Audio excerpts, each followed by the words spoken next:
স্বাধীনতার পর ভারতবর্ষে অনেক লড়াই সংগ্রাম হয়েছে, কিন্তু ইতিহাসে জায়গা করে নিয়েছে কৃষক আন্দোলন।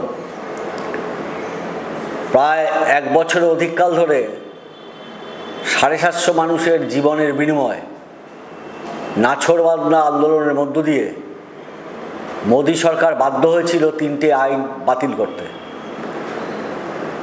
কিন্তু এখন ঘুরপথে কৃষিতে কর্পোরেটরা চালু করবার জন্য আমাদের কেন্দ্রীয় সরকার সক্রিয় ভূমিকা পালন করছে।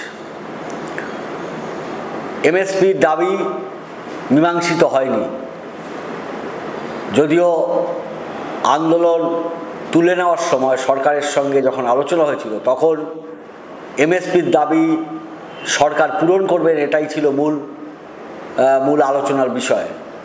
কিন্তু এখন তার ধারপাশ দিয়ে যাচ্ছে না, এবং যেভাবে শ্রমিক কৃষক ঐক্য গড়ে উঠেছিল এবং মধ্যবিত্ত অংশের ঐক্য গড়ে উঠেছিল আন্দোলনের মধ্য দিয়ে, তাকে সংহতি জানাতেই আমাদের দেশে 500টিরও বেশি জেলায় কৃষক, শ্রমিক, ক্ষেতমজুর, সাধারণ মানুষরা জেলায় জেলায় বিক্ষোভ করবেন।